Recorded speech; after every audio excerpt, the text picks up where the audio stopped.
Buenos días, buenas tardes, buenas noches. Muchísimas gracias por estar aquí con nosotras hoy. Estoy muy ilusionada porque tengo hoy el gran placer de hablar con Krina Ver y Liliana Lara, dos autoras que van muy bien juntas, no solamente por la conexión israelí, sino también porque Liliana ha escrito parte de su tesis sobre el trabajo de Krina y supongo que vamos a hablar de eso muy pronto.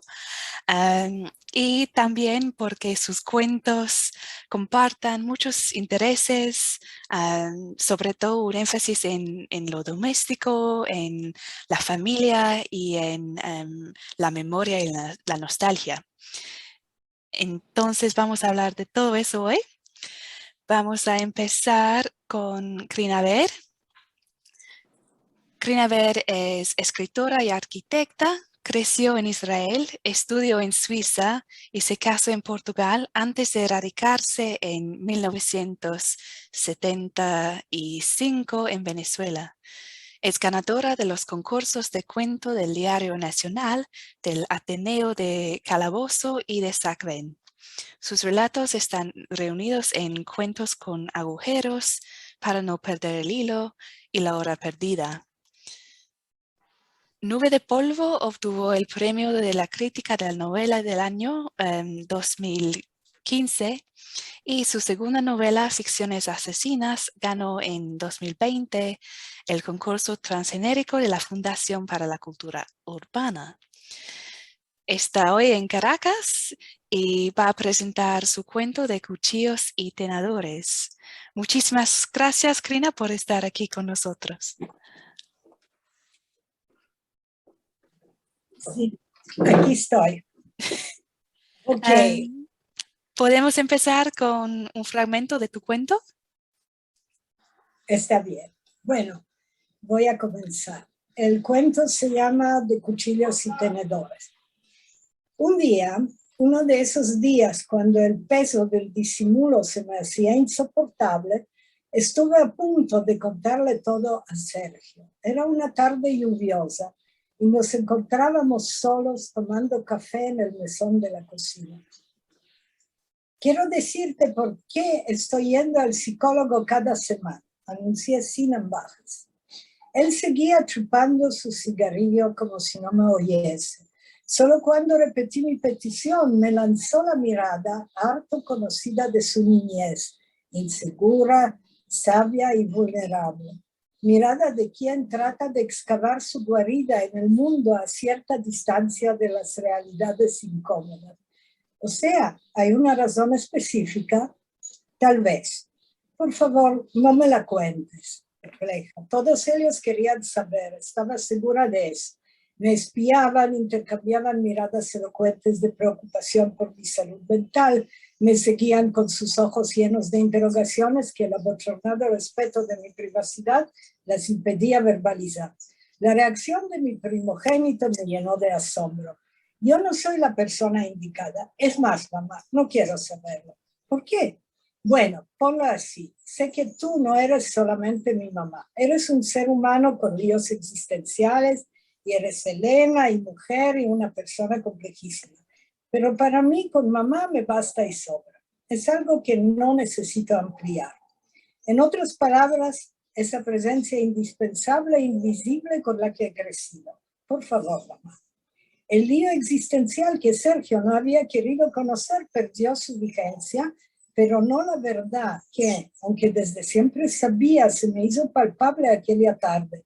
Los padres y los hijos compartimos el mismo espacio, el mismo mesón de la cocina, pero nunca al mismo tiempo. Vivimos separados por un río invisible de tiempo que no se debe cruzar si se quiere mantener el sabio equilibrio de la vida. Vamos a pararlo aquí. Vale, muchísimas gracias. Me encanta este énfasis en las relaciones familiares y la distancia entre la familia y vamos a hablar de eso, pero primero quería preguntarle sobre cómo sugirió el cuento y también que el cuento forma parte de la colección Para no perder el hilo. Entonces, ¿de dónde sugirió sugirió el cuento y la colección? Mira, el cuento y la colección tienen mucha más relación que lo que parece. El cuento me dio la frase clave, que es precisamente esa. Toda forma de vida es una resistencia al caos, que en efecto es una frase de mi padre, que era científico. Y ese cuento me dio una clave sobre qué tipo de tema podía unir unos cuentos tan dispersos como los que forman la colección. Y en efecto, por ahí he comenzado. Todos tenemos un hilo conductor en nuestra existencia. Nos contamos ese relato y algunos pueden matar o morir para permanecer con un relato coherente. Mucho más tal vez en tiempos anteriores, pero supongo que hoy también. Y todos los personajes de mis cuentos, que en realidad no tienen otra cosa que los una, sino ese afán de mantener algún tipo de relato coherente en sus vidas. Y por ahí seguí, digamos, eso es lo que me dio el tema, el título y una sensación de que esos cuentos tenían algún sentido juntos. Sí, me impresionó mucho esta frase que viene de tu padre. Toda forma de vida es una resistencia al caos. Algo muy notable, no solo en este cuento, sino en muchos cuentos tuyos, es el énfasis en lo doméstico y lo cotidiano como punto de partida para entrever la psicología de los personajes. ¿Qué te atrae a lo doméstico y qué significa para ti? No es que me atrae en particular, es que me siento incompetente para ampliar ese tema. Yo sé muy poco de otros temas. Si yo me pondría a escribir sobre hoy, yo no me siento una escritora de verdad, sino como un calladito fraude, ¿ves? Porque si tú me pides hoy de escribir un cuento sobre una mujer en Afganistán bajo régimen de los talibanes, o hasta sobre un niño criado entre malandros en un barrio venezolano, yo no sabría escribir algo auténtico. Yo solo sé escribir sobre las pocas cosas que conozco, que conocí en la vida, que es un entorno familiar, amigos, las cosas humanas que tengo cerca, digamos. Se ríen, tengo amigos que se ríen de mí, dicen que todos mis cuentos ocurren en Chacaíto. Y esto es cierto, de alguna manera, sí. No Eso es. todos. No todos. Algunos se van mucho más lejos. Sí. Sí. Y estoy segura que nadie te llamaría un fraude. Bueno, yo misma. Sí. Entonces, dije que queríamos hablar de las relaciones familiares y de esa frase al final del fragmento que leíste. Los padres y los hijos compartimos el mismo espacio, el mismo mesón de cocina, pero nunca al mismo tiempo. En el cuento conocemos a 3 generaciones en 3 países. ¿Crees que la migración complica aún más esta relación entre padres e hijos? Desde luego que sí, porque ya estamos abarcando en la misma pregunta 3 relaciones muy complicadas, que es la relación del inmigrante con el país del que ha salido, la relación del inmigrante con el país donde ha caído o donde vive, y la relación temporalmente muy complicada entre padres e hijos, aun cuando se quieren y viven en armonía, pero como he dicho yo, no viven en el mismo tiempo. El tiempo de ellos, de mis hijos, es distinto al mío. Y yo lo siento, lo acepto, así estaba yo con mis padres también. Y es algo que para mí vale la pena escribir sobre eso. Sí, es uno de los temas que no se ponen viejos, que siempre vuelven. Ahorita lo tengo con mi nieto. Ahí pasamos. Entre mis hijos y mi nieto, observable. Una pregunta no esperada, pero ya que dices eso, me gustaría saber si utilizas la literatura y la escritura para comunicarte con todas esas generaciones. Sí, pero no no las que están en mi familia. Mis hijos creo que me han leído cuando ya no les quedaba otra la cosa así.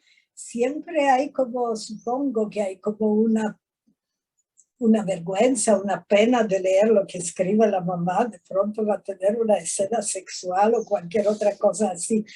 Y no, yo tengo muchos lectores de la generación de mis hijos. De hecho, ustedes, ¿no? En la generación con la que más me relaciono, con la que me siento cómoda, porque comenzaron a escribir cuando yo comencé a escribir. Entonces, en literatura somos la misma generación y me relaciono mucho con ellos. Pero con mis hijos biológicos no en esa manera, en absoluto. Yo soy mamá y no necesitan ampliar, como digo en el cuento. Eso es algo que noto también en la literatura de Liliana y quizás podemos hablar de eso después, que Por hay favor. algunas madres autores o como autoras que inspiran a sus personajes como familia, como de otra generación. No sé Em, si tengo un momentico para hablar de este cuento en particular. Ujú. Bueno, es un cuento que aquí ya tiene casi 20 años de escrito, no es un cuento nuevo. Y ese cuento en Venezuela pasó totalmente desapercibido entre otros cuentos del mismo libro que entraron en diversas antologías. En cambio, en Israel, los pocos que lo han leído, o en la universidad donde Liliana tuvo la maravillosa idea de presentarme en el Departamento de Literatura Latinoamericana, ese cuento le ponían el dedo de inmediato como si destacara con un rotulador amarillo, ¿ves? Y es obvio porque Israel no es un país normal, es un país criado con inmigrantes. Y lo era muchísimo más cuando yo crecía ahí. La trama del inmigrante en Israel no era esa exclusión en absoluto, no era el hecho de sentirse otro, era más bien que no te permitían sentir ninguna trauma, estabas obligado a integrarte, a ser buen israelí, a olvidar muy rápidamente todo lo malo que te ha pasado antes y todo lo bueno también. La presión social cuando yo crecía ahí era inmensa. O sea, éramos tipo de inmigrantes que a lo mejor padecimos muchos problemas económicos, todos, pero ningún problema de legitimidad. Éramos legítimos en el primer momento en que llegamos ahí. En cambio, verán la diferencia entre los dos tipos de inmigrantes que ahora hay en Israel, y eso lo verán muy bien en el cuento de Liliana. Hablando de esos países, ¿no? Que el cuento atraviesa Venezuela, Israel y también Polonia, sin contar la selva africana del Dr. Livingstone. Y muchos de esos cuentos tienen lugar en estos países de tu infancia y de tu juventud. Como lectora y también como traductora, me gustaría preguntarte si piensas en idiomas diferentes según el personaje o el ambiente, o si imaginas todo el cuento en español desde el principio. Cuando escribo es siempre en español, porque tú no escribes traduciendo. Eso yo creo que para mí por lo menos sería imposible. Español es español, yo escribo en español. Me imagino la escena tal vez en otro idioma, pero no cuando escribo. Bueno, espero que les guste ese cuento porque a mí mucho tiempo no me gustaba tanto. Me decía que era muy débil, que no tenía mucha historia. Ahorita ya me gusta mucho más y también ha entrado un poquito dentro del centro de la temática de literatura venezolana de hoy. Por eso pasó desapercibido hace 20 años. La inmigración no era tema aquí, era mi tema, no de todos nosotros. Ahorita lo es.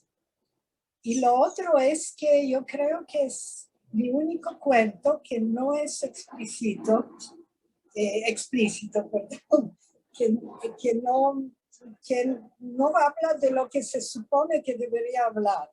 2 veces cuenta algo que pareciera que por ahí va el conflicto del cuento y no es ese el conflicto del cuento, no se explica qué tuvo el padre, no se explica por qué la mamá iba al psicólogo. Se de pronto esa omisión abre puerta a cosas que ocurren alrededor y que son mucho más vagos y poco importantes. Son esas cosas marginales que perduran en la vida. Bueno, ya terminé. Y para terminar, aunque volveremos a hablar después, ¿en qué trabajas ahora y qué planes tienes? Yo estoy como época en blanco, no logro trabajar mucho. Tengo en la mesa 2 libros que yo adoro, que salieron este año.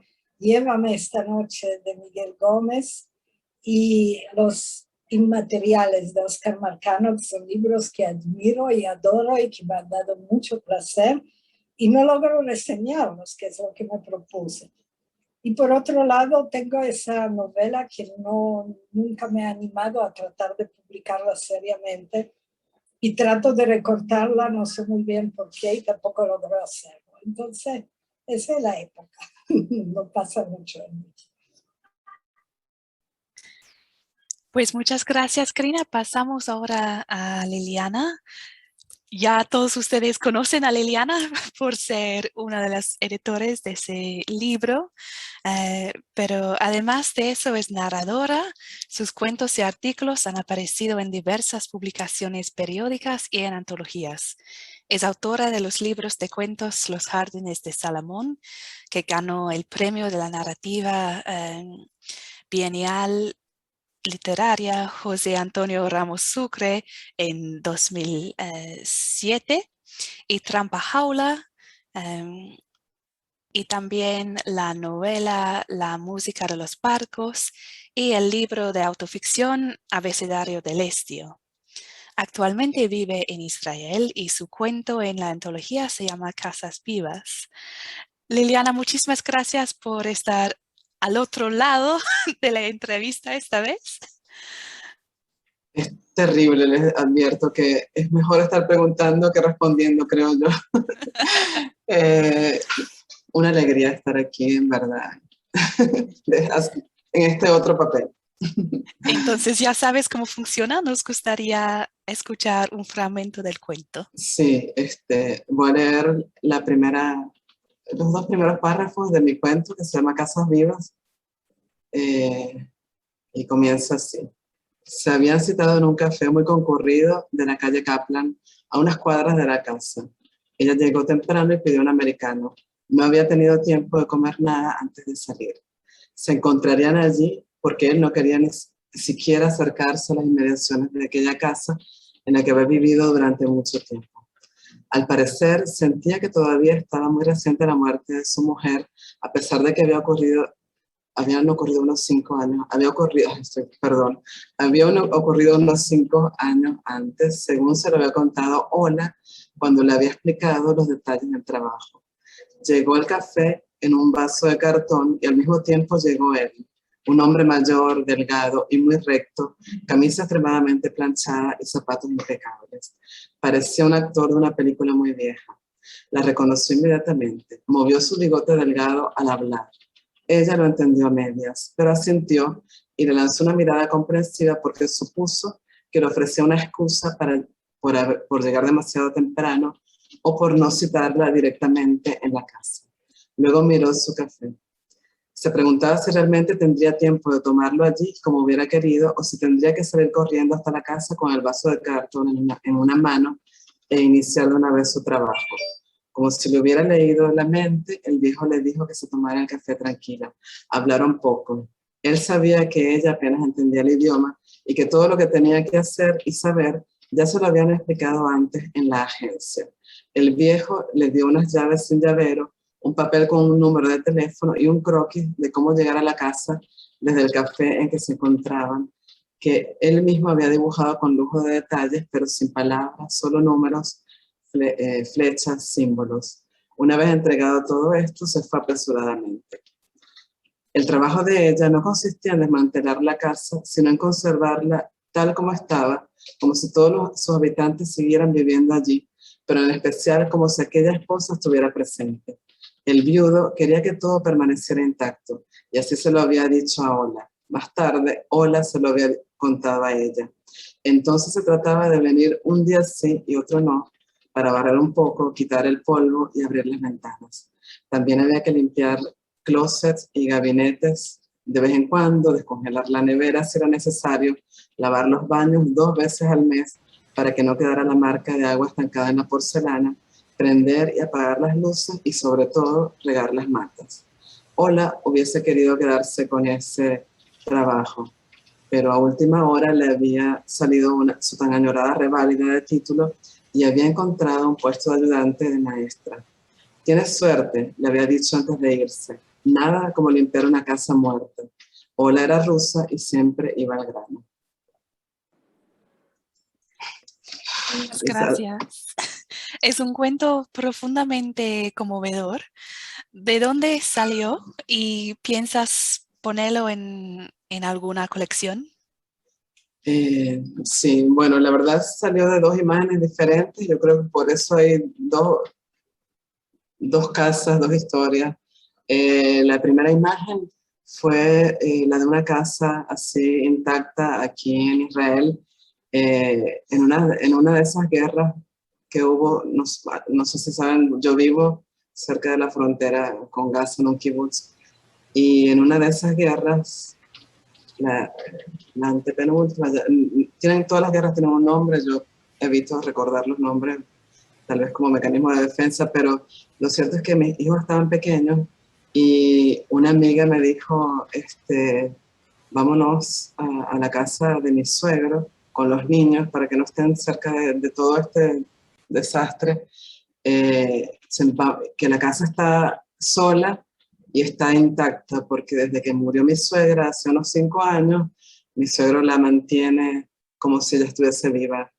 Y para mí fue una imagen muy fuerte. No quise irme porque no quería irme de mi casa. Ahora sé que fue un error, tal me hubiese evitado varios estrés postraumáticos y todo lo demás. No me quisiera esa casa y no quise tampoco porque eh, me imaginaba a mis niños que eran pequeños en ese momento rompiendo los adornos, tropezando con la... Y dije, bueno, no nos vamos. Pero esa idea, esa casa intacta quedó como imagen en mi memoria y sabía que tenía que hacer algo con eso, porque para mí fue algo muy, muy fuerte. Y por otro lado, ya una imagen mucho más reciente, están todas las casas de mi familia y de mi infancia en Venezuela, que están como esa casa de esa señora muerta, están intactas, o estaban en un momento, estaban así intactas y solas, porque mi familia, mi hermana, mi mamá, habían están en otros países. Entonces llegó un momento en que la casa de mi abuela, la casa de mi madre, de mis padres, la casa de mi hermana estaban solas. Y yo me las imaginaba como esa casa, y para colmo incluso la casa de los padres de mi esposo en Buenos Aires, por otra historia, también estaba sola. Y esa imagen de una casa sola por muerte, por inmigración, me parecía casi como una casa fantasma, ¿no? Casi. Y sabía que tenía que hacer algo con esas dos casas. Y bueno, me senté y escribí este cuento, pero aparte de todas estas imágenes de casas reales, también tenía muchas imágenes de casas literarias. Y por supuesto, el título del cuento es un juego con el título de Casas Muertas de Miguel Otero Silva. Estas son las casas vivas, pero también tenía presente la casa tomada de, de Cortázar, incluso tenía también la casa hay una novela que se llama Rabia de Sergio Biso, en que hay una casa también que se tomada de alguna manera, en este caso no una casa sola y por otros motivos. También tenía presente un cuento de Henry James, cuyo título en inglés no recuerdo y cuyo título en español suena terrible, como La esquina feliz, creo que se llama, lo traducen, de una persona que llega, una persona que ha emigrado y regresa a su casa de infancia, y en la casa, bueno, pasan cosas, pero estas casas también estaban allí. Y luego más tarde, hablando con Gustavo Valle, que leyó el cuento luego, ahora ya publicado, me dijo que a él le recordaba una película que se llama Parásitos, no sé si la conocen, no recuerdo de dónde es, coreana, no recuerdo. Coreana. Sí, entonces en ese momento yo veía esa película y me encantó, pero no había pensado en ella, pero sí, también hay algo, esa invasión, esa casa vacía, esa casa fantasma, todas esas casas estaban presentes cuando escribí este cuento. Y pertenece, sí, la otra parte de tu pregunta es si pertenece a una colección de relatos, y sí, es parte de una colección de relatos que estoy terminando ahora. Sí, el cuento está ahí y está dentro de la temática de la colección de relatos, inédita e inacabada todavía. Pues lo esperamos con mucha ilusión. Ya que mencionas a los fantasmas, el cuento se puede leer como un cuento de fantasmas. ¿Qué te atrae o por qué te interesa ese género? Bueno, me alegra esa pregunta porque es lo más cercano que he llegado yo a escribir un cuento de fantasmas, que no es realmente de casi fantasmas, ¿no? A mí me interesan mucho los fantasmas en el estilo de Henry James, que son muy, muy imperceptibles casi. Queda la duda de si son creados por los mismos personajes. Y en este cuento, el personaje principal casi crea a ese fantasma. Pero el género me encanta como lectora, pero no como, no como escritora. Yo pienso que, por supuesto, no quiero decir que no voy a escribir nunca un cuento de fantasma, ojalá, pero como escritora me interesa muchísimo el realismo. El realismo, pero no cualquier realismo. Hay un autor que se llama David Mitchell, y anoté aquí para no citar esto de otra manera, porque yo tiendo a cambiar las citas, que dice que el realismo, cuando está bien hecho, se acerca increíblemente a lo fantástico, y eso es lo que me interesa a mí, ese realismo que se acerca increíblemente a lo fantástico. Yo de niña miraba, a veces me ponía a ver los objetos muy de cerca, era un juego que tenía, mirar un objeto muy de cerca hasta que ya no sabía qué era lo que estaba mirando. Eso me interesa, ese mirar de cerca las cosas hasta que pierden un poco sus contornos. Hay otro tipo de realismo que también me interesa, que es el del que habla Marcelo Cohen. Él habla de un realismo incierto, que es más o menos eso mismo, ¿no? Ese realismo que se regodea en su irrealidad, por llamarlo de alguna manera. Y bueno, en este cuento hay algo de eso, y los fantasmas que aparecen son esos fantasmas elegantes, como los fantasmas de Henry James, y fantasmas que vienen a hablar de un pasado no resuelto, que yo creo que es lo que está ocurriendo con todas estas casas que la inmigración venezolana ha tenido que dejar un poco de lado, aunque sea momentáneamente. Son fantasmas que nos van persiguiendo, casas a las que muchos no podemos volver, y muchos inmigrantes, hablando ahora de la realidad venezolana, muchos inmigrantes que sí han vuelto a Venezuela han dicho, pero es que allá tengo una casa, o sea, esa casa está viva, esa casa, no sé si llamarla, es fantasmal, pero con toda la, pero viva, sí se puede hablar de esa contradicción. Y me pareció que descubrir la supuesta casa muerta de una manera tan cuidadosa da vida a esa casa, no solo por la protagonista, sino también por nosotros, los lectores. ¿Nos puedes contar sobre el proceso de imaginar esta casa y qué significa para ti? Sí, la verdad que de la casa real en la cual me inspiro no tiene nada porque no recuerdo qué me contó mi amiga de aquella casa, pero esa casa tiene mucho de una casa en la que yo estuve antes de la pandemia y de todo esto, hace mucho tiempo, cuando la gente viajaba a otros países o podía viajar, bueno, más tranquilamente. Nosotros llegamos una vez, mi familia y yo, mis hijos, mi esposo y yo, llegamos a una casa en alguna parte de Francia que no recuerdo, un pueblo ínfimo cuyo nombre no recuerdo, y nos quedamos allí mucho tiempo y esa casa era realmente una casa para escribir. De hecho, yo creo que no he escrito todo lo que se podría escribir de esa casa y la descripción que yo hago es la de aquella casa. En aquella casa, aparte de estos muebles así, asado, también es una casa que tenía todas las de la ley para morirse de miedo. Tenía sótano, ático, un cuarto que se cerraba desde afuera y no desde adentro, una puerta sellada, o sea, bueno, es para un cuento de fantasma, pero la inspiración es esa casa, porque aparte es una casa, la de mi cuento, que es la casa que es muy, un poco europea, porque los dueños de esa casa son rumanos.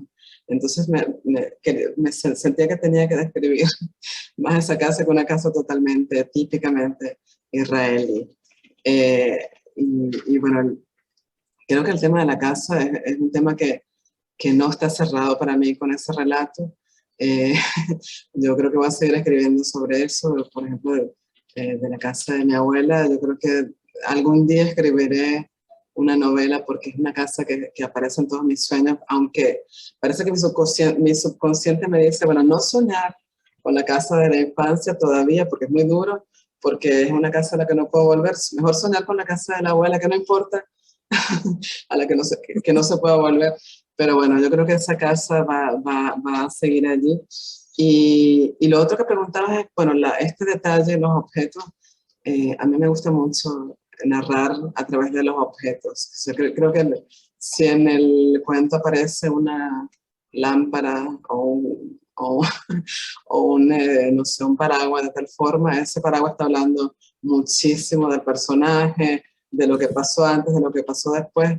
Y aparte, la narradora, perdón, la protagonista de este relato, ella tiene que imaginarse la historia de una casa y no puede preguntar a los dueños ella tiene que imaginarse la historia de la familia de una casa sin preguntar. Entonces, lo único que le queda es imaginársela a través de los objetos. Objetos que aparte la llevan tal vez a recordar los objetos de su casa, de esa casa abandonada en Venezuela. Y bueno, más o menos eso. Sí, que aunque te obsesiona esta casa, a través de todos tus cuentos vemos a muchas casas, ¿no? Que me parece que la casa es algo que, no sé, te ayuda a pensar en quién eres o quiénes son tus personajes también.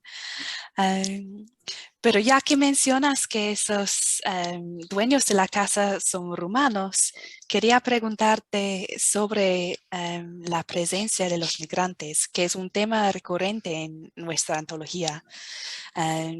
O sea, que muchos protagonistas de esos cuentos se encuentran con otros migrantes. Y en este cuento, la protagonista venezolana trabaja con una rusa, por una mujer marroquí. La casa es de rumanas. ¿Por qué elegiste concentrarte en esos distintos tipos de migrantes? Bueno, la verdad es que no elegí hablar de inmigrantes, pero yo creo que es inevitable si uno va a escribir un cuento sobre Israel, porque como decía Karina, es un país con muchísima inmigración, y están los inmigrantes viejos, los inmigrantes nuevos. De hecho, solo ahora que hablas de la marroquí como inmigrante, digo, es cierto, ella también es inmigrante, pero yo cuando escribí no pensé en ella como inmigrante porque sería una inmigrante vieja, ya instalada, y de hecho también el personaje rumano también sería uno de esos inmigrantes viejos. Entonces, las inmigrantes nuevas serían la protagonista, que es venezolana, verdaderamente inmigrantes, y la rusa que acaban de llegar y están en ese mundo, pero los otros son esos inmigrantes viejos y realmente no elegí. No elegí hablar de tantos inmigrantes, sino que parece que naturalmente salió así por el contexto, y también era inevitable hablar de otros inmigrantes si el personaje es un inmigrante, está haciendo trabajos que hacen normalmente los inmigrantes. Este cuento lo leyeron también un curso de mi amiga Yvonne Lerner, que está por allí. Sí, y preguntaban, alguien preguntaba, o no recuerdo cómo surgió el tema, de esos inmigrantes que se anulan en el lugar de acogida porque la casa está en otro lugar y ellos están totalmente anulados, que es lo que pasa en este relato, y hablaban de otros ejemplos, y me encantaba el hecho de que conectaran este cuento en el que la protagonista es una venezolana con otros inmigrantes filipinos o tailandeses o peruanos. O sea, me parecía que entonces el tema abarcaba una especie de algo más general, ¿no? Salía de lo venezolano para hacer un tema que abarca otras inmigraciones. Entonces, pensar en ese momento pensé, bueno, el tema de la casa, en el contexto de la inmigración, cómo, cómo se recrudece. Si la casa ya es un tema interesantísimo en la literatura de cualquier género, dentro del contexto migratorio adquiere adquiere un peso muy, muy grande. Entonces, bueno, sí, hablo de inmigrantes por casualidad, porque salió naturalmente, pero dentro de ese contexto la casa como tema tal vez toca también a otras emigraciones, no solo la venezolana. Y sí. Sí, como hemos discutido, si hablamos de la antología en general, hay esa idea de que el migrante tiene que redefinirse, y en algunas situaciones como esta se redefine como inmigrante o como alguien que hace ese tipo de trabajo, que como dijiste, puede ser venezolana, pero puede ser de muchos países. Uh-huh. Mm. Sí, la verdad que si volvemos a cosas que me inspiraron a este cuento, yo cuando llegué a Israel trabajaba en todo tipo de trabajos de ese tipo, y de hecho mi cuento Los Jardines de Salomón nace porque de mi trabajo en un salón de fiestas, y tenía una amiga rusa que trabajaba limpiando casas, y yo le decía, llévame a limpiar casas. Y decía, pero ¿por qué el empeño? Es un trabajo durísimo. Pero mi empeño era literario. O sea, si llego a entrar a una casa, entro en una historia. O sea, todo lo que me va a inspirar es limpiar una casa. Y luego, cuando fue traducido y publicado, un libro de Luce Berlín que se llama Manual Manual para Mujeres de Limpieza, si mal no recuerdo, dije, wow, esto es lo que yo quería hacer. Quería limpiar casas y quería conocer casas desde adentro, porque me parece que es lo más literario que podía hacer en ese momento. Y bueno, sí, todos estos trabajos que inspiran muchísimo. Yo creo que no sé, en un momento el Estado venezolano hablaba de los inmigrantes venezolanos, decía, están por allí limpiando posetas. Y yo decía, wow, pero no se imaginan lo que puede llenar y lo que puede inspirar un trabajo, esos trabajos que nadie quiere, y que un escritor los haga, es fantástico. Yo no llegué a limpiar casa porque mi amiga no me llevó. Dijo, me puso en una lista de suplentes y nunca me llamaron. Pero sí estuve en Los Jardines de Salomón, que es mi otro cuento. Allí estuve mucho tiempo trabajando.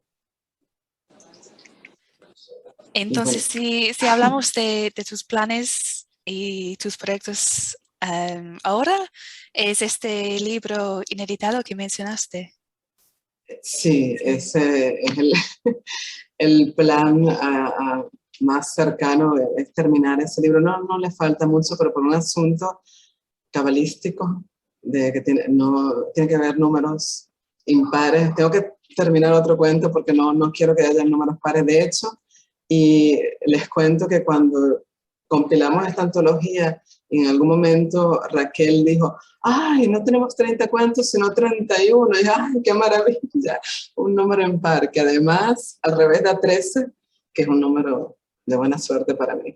Pero bueno, me falta un cuento por este tema de que no tienen que ver números pares en los textos. De hecho, en las colecciones de cuentos, de hecho, mis otros 2 libros de cuentos tienen cada uno 7 cuentos, porque por esta creencia loca y tonta en los números. Y también tengo algo que no sé si es una novela corta, una novela larga o un cuento. Hay 2 historias que tengo que estoy escribiendo muy lentamente. Yo escribo muy lento realmente. Y bueno, que algún día realmente terminaré, pero no sé ni qué son, no sé, ni siquiera sé qué pasa. Si me preguntas qué pasa, no sé. Nacen de 2 imágenes también, como nació este cuento de esas imágenes de casa, pero están allí. No sé si será un cuento. Yo lo veo como una novela corta y me animo a mí misma diciendo, son novelas cortas, porque si pienso que es una novela larga, para mí que escribo tan lento, es así como, wow, ¿cuándo la va a terminar? Pero bueno, ya cuando me dedique a esto se sabrá qué son. Realmente no sé ni qué son, ni de qué van. Bueno, pues muchísimas gracias, Liliana. Ahora les dejo comentar sus cuentos o hacer preguntas entre sí. Sí. Bien, y comienza. Comienzo, ya que estoy hablando tanto, para, eh, yo quiero contarles que ese cuento de Crina Ver, Cuchillos y Tenedores, es mi bestseller. Lo pongo en todos los talleres que doy y se lo recomiendo a todo el mundo. Es un cuento que he leído muchísimo y que he leído acompañada. Leer acompañada es una experiencia maravillosa porque cada quien va diciendo cosas y cada vez me doy cuenta de todo lo que se puede hablar de ese cuento, ¿no? Es un cuento que no tiene fin, un cuento que me asombró que dijeras que no tenía una historia, o que no te gustaba, no sé qué dijiste al principio, Karina, pero es un cuento con muchísimas historias que cada vez que lo leo y cada vez que lo pido a un grupo leer, se habla de otra cosa y se habla de otro tema. Es un cuento que da para muchísimas cosas. Y una de las cosas hay miles de temas que me interesan en ese cuento, pero me gustaba mucho el hecho de la cantidad de espacios, de esa polifonía espacial que tiene el relato, contrapuesta con esos, o sea, es como que la narradora cruza espacios geográficos, lenguas, pero por otro lado está contrapuesto a ese espacio al que ella no tiene acceso, que es el espacio de los hijos, que está dentro de su propia casa, ¿no? Eso me encanta. Y me encanta todo lo que tiene que ver con el espacio en tu obra, en general, Crina, ya lo sabes. Y me preguntaba cómo es el espacio ahora en en tu nueva producción. O sea, hay esa polifonía textual, eso me encantaría que comentaras.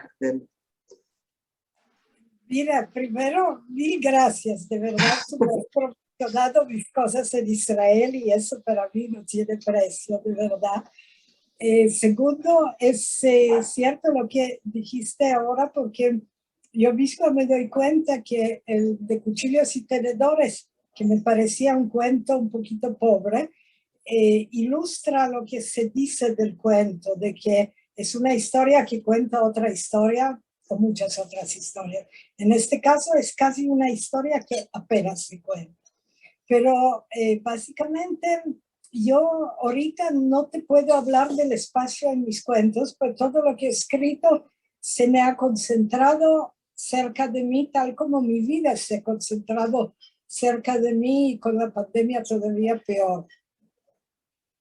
Pero después de que yo leí el capítulo que tú has hecho sobre mis trabajos para el doctorado, yo entendí mejor lo que estoy haciendo porque yo no lo sabía. Y es verdad que lo que estoy haciendo, y voy a demostrar que tú lo haces ahora en este cuento, es tratar de luchar con el tiempo a través a través del espacio, o sea, tratando de fundir espacios. Y eso es lo que precisamente estás haciendo. Ya te lo voy a preguntar o te lo voy a señalar. Las últimas cosas que he escrito siempre son Venezuela, pero ya Venezuela tamizada por ficción total, lo que nunca había hecho, porque yo antes, como tú, siempre buscaba lo extraordinario en algo realista, totalmente, hasta ahora. He escrito esa novela que, gracias a Dios, ganó el concurso, si no sabría qué hacer con ella, que ocurre en un espacio distópico. Y sin embargo, todo lo que ocurre en ese espacio, aparte de la política, que es lo que menos me interesa, porque es algo de dominio de palabras, la vida de la gente es totalmente tomada de lo que ocurre en mi edificio, en la cuadra, en Chacao, en lo que ocurre aquí alrededor en el metro de Caracas. Y me ha ido bien con esto, porque al despegarme de la obligación de ser realista, pude serlo tanto como quise, ¿entiendes? Nadie más me iba a criticar sobre, mira, esa cafetería no está en esta esquina, sino en otra, porque son cosas que ya he escuchado y entendido. Y como tú, me cuesta, porque yo siento que a ti te cuesta, dar realidad al espacio de Caracas como a ti al espacio de Tel Aviv, por más que vivas ahí. La dirección de la calle de la Pero casa... no es Tel Aviv, perdón que te interrumpa, no es Tel Aviv. Es Israel. Es Israel, porque Kaplan es una calle que hay en muchas ciudades de Israel. Y, perdón que te interrumpí, y la Avenida Fuerzas Armadas es una calle, una avenida que hay en muchas ciudades de Venezuela. Entonces estaba jugando un poco con eso. ¿Qué calle Kaplan es? ¿Qué calle Fuerzas Armadas? No dice cuál. Lo que hacemos los extranjeros, el pueblo donde vive Vilma Sandoval, en Nube de Polvo, todo el mundo lo sitúa en otro lugar, pero todos reconocen la costa venezolana, así como yo reconocí la callecita de Tel Aviv, que obvio, así son. Pero la dirección exacta no. La dirección exacta de la protagonista es la de su casa en Caracas, Avenida Fuerzas Armadas. Faltó la esquina. Caracas no, perdón, no es Caracas, sí, ese era el juego, no poner el nombre de la ciudad. Todo el mundo piensa que es Caracas. De hecho, en una reseña que hubo, dice, una persona que recuerda su casa en Caracas. Y yo, no es Caracas, pero la gente que vive en Caracas... Era Caracas. Sí, puede ser Maturín, puede ser... No hay casas en la avenida. Exacto, no hay casas. Es más Maturín donde sí hay casas, sí. Pero no me atreví a preguntar porque como yo no conozco tan bien la avenida de Fuerzas Armadas como conozco a Chacaito, no lo pregunté, ¿ves? Pero lo que me parece fabuloso, mira, de verdad lo que quería comentar sobre tu cuento es que no hay nada más acertado que escoger la casa como vehículo para expresar muchísimos contenidos simbólicos, casi todos. De hecho, cualquier diccionario de sueños que tú agarras y pones casa, te explica que la casa refleja la individualidad del soñador y como no al escritor, lo que uno escribe en literatura. Y entonces cuando yo veo la lucha que tú haces en este cuento, tan solo limitándote a la situación de las casas, estás describiendo la situación del inmigrante, de esa mujer que no tiene casa, pues tiene un sitio donde tiene una cama estrecha cuarto alquilado en un apartamento compartido con extraños. Es lo más sin casa que se puede tener para tener donde dormir.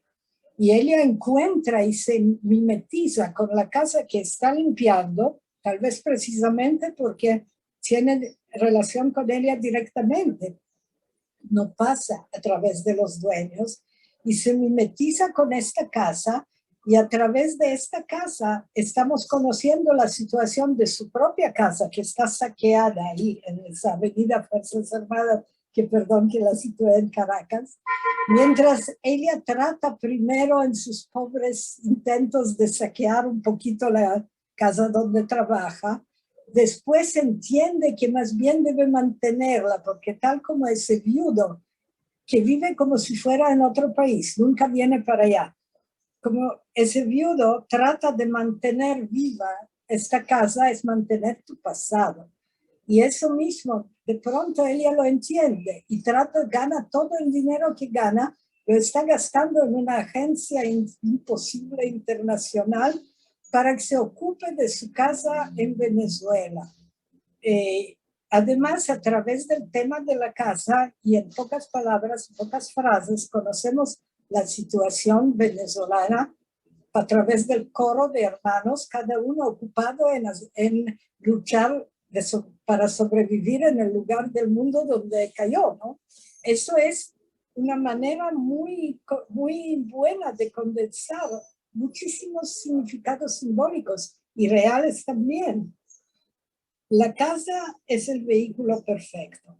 Y cuando tú ves que esa persona trata de mantener su propia casa, que está del otro lado del planeta, a través del mantenimiento de una casa muerta, que el dueño de ella trata de mantener simplemente contratando a alguien para que lo haga por él, y ella poco a poco se muda y trata de establecer, incluso revivir a la dueña de la casa, como probablemente hubiese querido revivir a su madre, que murió antes de que la casa quedase sola. Tú ves que esa situación que tú describes refleja en muy pocas palabras toda la problemática física y psicológica del inmigrante hoy día. Y eso me pareció fantástico, de verdad fantástico. También ese final que tristemente ya presagia lo que va a pasar tanto con esa protagonista como con todo intento nuestro de mantener vivo el pasado, que es realmente nos acabamos fritos en el aceite, atrapados probablemente. Y ahí, me alegra mucho todo lo que comentas, sí, sí, sí. Y quería también decir que me encanta que nos pusieron juntas, no solo porque, como sabes, soy tu hermana al revés. Yo escribí ese ensayo y lo voy a revivir en esos días, pero también porque los dos cuentos de alguna manera reflejan dos generaciones y dos tipos de inmigración. Porque para mí es muy importante, por más que yo no lo digo en Cuchillos y Tenedores, pero esos inmigrantes, la única presión que sienten encima es la de integrarse. No hay discriminación, no hay ilegitimidad de la situación. Puede haber problemas económicos, puede haber problemas internos de los personajes por adaptarse, como ese padre que anda vestido a la europea en el calor de Tel Aviv. Y hay también la diferencia entre esos inmigrantes, los hijos que tienen o que han traído, se alzan contra ellos porque resisten menos a la presión social de integrarse. Mi hermanito no resistió, era perfecto desde los 5 años. Yo sí resistí mucho porque yo soy muy lenta y era mayor cuando llegamos. Pero esto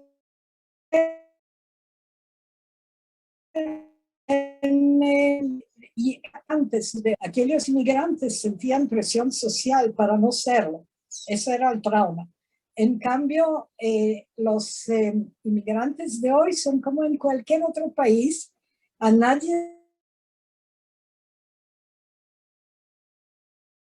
integran, más bien las mujeres de limpieza, las únicas que había eran avispadas, sindicalizadas, calculaban muy bien las horas de trabajo y sus prestaciones sociales, que eran inmensas. Después vino la bonanza, cayó el muro de Berlín y toda la gente de los países eslavos comenzó a venir. Mi mamá tuvo una dentista polaca y un abogado polaca que la cuidó 2 años.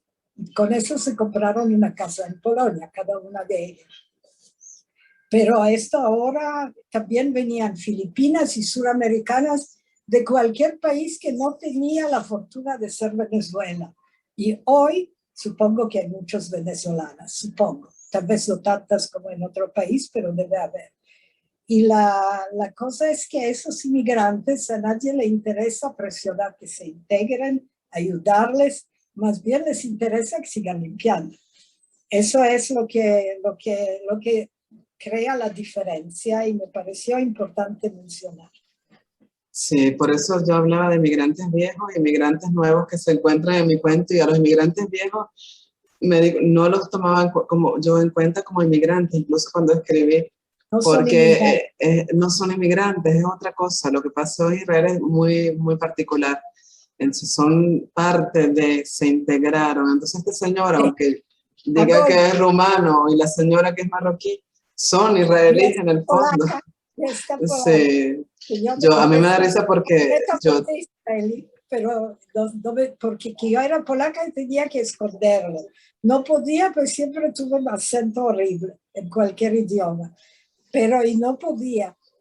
Pero era vergüenza ser polaca. Yo tenía que ser niña israelí, joven israelí. Bueno, lo superé como a los 18, cuando fui al ejército.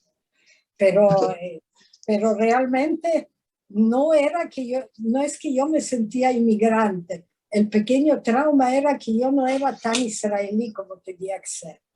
No entraba en mi cabeza, ¿ves? Y eso no es ser inmigrante. Esos inmigrantes rumanos a lo mejor tengan sus cosas en la casa, sus álbumes de fotos, pero eran israelíes legítimos. Sí, ese es el tema. Que aunque conservaran alguna costumbre, algunas fotos o algún tipo de decoración que no es muy típica, son israelíes, mientras las inmigrantes nuevas son inmigrantes. Sí. De hecho, el cuento, si tú quitaras el pasado rumano de esa gente, no cambiaría. No cambiaba nada, sí, es cierto. Lo que pasa es que quería construir, lo que pasa es que este personaje, ahora les cuento, es un personaje que aparece en otros cuentos, este señor rumano. En otros cuentos tiene más presencia, aquí es como que pasa por allí, tiene su casa, o sea, pero en otros hay mucha más presencia. Entonces es el mismo señor que es rumano y que yo conozco su historia de otro cuento. Sí. Tenemos mucho que comentar, ¿sabes? Sí. Nos queda muy pocos minutos, pero sé que Ivonne quiere preguntar o decir algo, entonces si le dejamos la palabra. Sí, gracias. Quería comentar 2 o 3 cosas. Primero, la importancia de las fotos en tu cuento, Liliana, que es un componente fundamental de la vida del inmigrante. Digamos, yo siempre digo, no tengo fotos, o sea, no tengo fotos del pasado, entonces, bueno, eso me gustó cómo la chica venezolana trata de reconstruir, imaginar, inventar la vida de esta familia rumana a partir de las fotos que va descubriendo. Eso por un lado. Por otro lado, para mí fue muy fuerte el aspecto de marginalidad, tanto de la rusa como de la venezolana. Y es verdad que todos son inmigrantes, pero hay una marginación dentro de los que no nacieron en Israel. Es decir, yo creo que no lo podemos ignorar. Y hay aquí una marginalidad muy clara.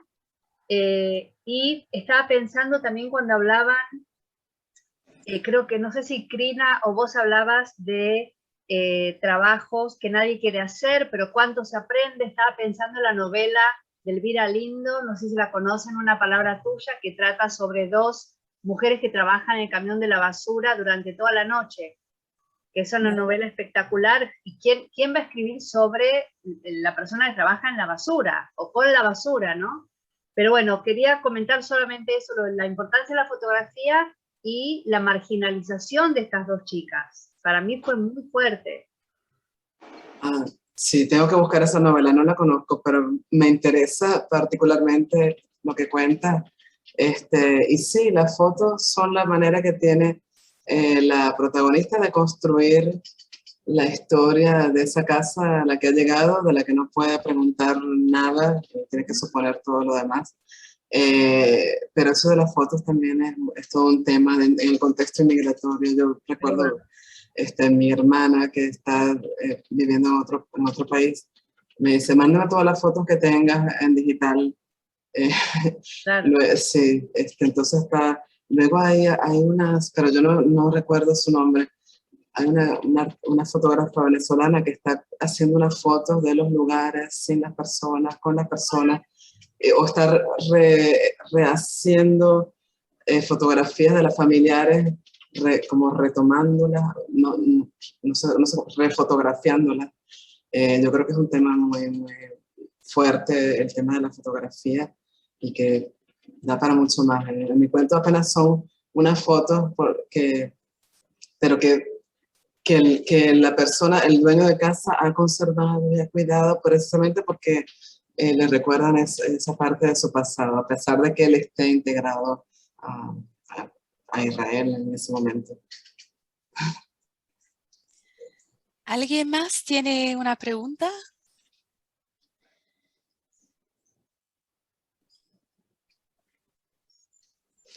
No veo a nadie. Si tienes una pregunta, puedes abrir el micrófono. No. Bueno, entonces... Quería dar las gracias, que me fascinaron los dos cuentos.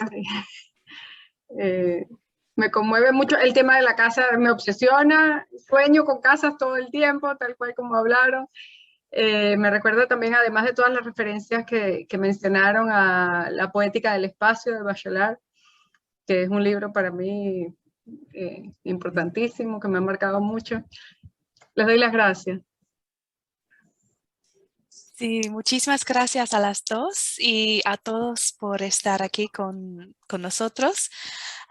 Voy a compartir mi pantalla otra vez para mostrarles que la semana que viene tenemos una charla con Raquel Rivas, la otra coeditora del libro, y Fedosi Santayela. Y Liliana va a volver como la moderadora. Y continuamos durante todo septiembre. Entonces esperamos que ustedes vuelvan la semana que viene. Y muchísimas gracias a todos.